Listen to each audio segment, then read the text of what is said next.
ओ कल्पना योग चैनल को आपण मानकु स्वागत।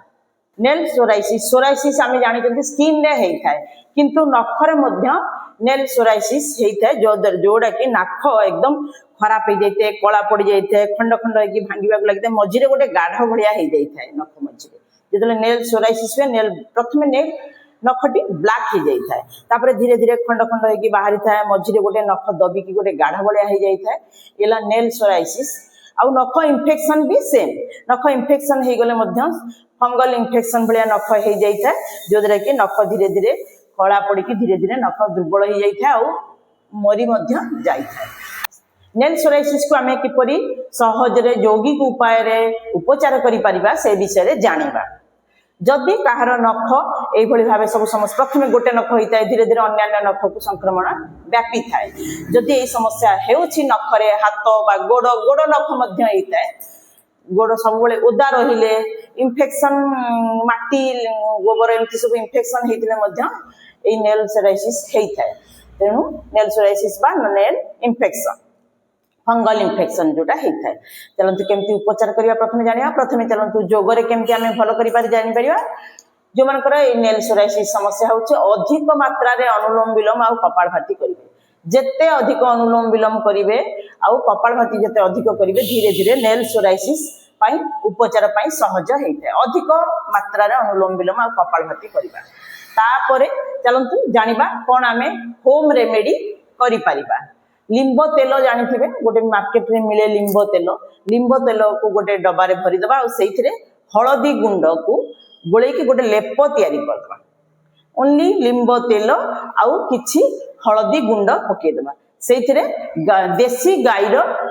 देसी गोमूत्र जोटा मिसेकी गोटे लेप तैयारी करके गोटे डबारे भरी करदबा तापर जो नखरे से इन्फेक्शन हेची राति जेतेबेले सोइबे से नख चारिपटे से लेप को पूरा लगेदेवा आंगुठी चारिपटे लेप को भल भाव लगेदेवा भितर भरी भरिकी सब जो नख उपुड़ी जाए टेकी जाए भरी भरिकी लेप लगेदेवा ता उपरे बैंडेज करना भल भाव गुड़े राति सारा शोइबा सकाळु उठिकी से लेप को काढ़ा बैंडेज करना को बाहर करके लेप काढ़ी हाथ को भल भाव परिष्कार करनेबा। सब बेले चेष्टा करथिबे नखरे तेल लगेबा पाई ओदा रखिबे नाही कि सरीगला गिला होगला भल भाव हाथ को पोछि दबा तेल लगेबा को सब चेष्टा करबा। आपण नड़िया तेल लगे पारंती लिंब तेल लगे पारंती सोरिष तेल लगे पारंती नॉर्मल सब बेले तेल लगेबा कि रखिबा को चेष्टा करबा। आ राति रे किंतु सोइला बेले लिंब तेल आउ गोमूत्र आउ हळदी गुंड को लेप करके लगे कि बैंडेज गुडे की रखि देबे। इहला होम रेमेडी या पई हमें कोन मेडिसिन खाई परिबा आयुर्वेदिक मेडिसिन मध्ये आपई खाई परिबा जदी फंगल इन्फेक्शन रहउची सोराइसिस नखरे नेल सोराइसिस हो जाइछि ताले कायाकल्प बट्टी नीम घन बट्टी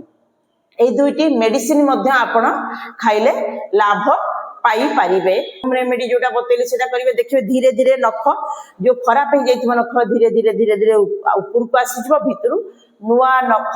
कणिबो जोटा भल भाव धला सफा नख आसीबो आ धीरे धीरे ऊपर नखटी बाहरी जिबो आ नुआ नख भल नख बाहरिबो रेगुलर एई प्रक्रिया रे कले जाईकी आमे उपकार पाई पारिबा। जेतेबेले नखर समस्या आरंभ होउची आरंभ रो ही ट्रीटमेंट कले सहजरे जल्दी भल हो जाइथे लेट कर दे टिके भल होबा पई टाइम नै थाए समय लागिबो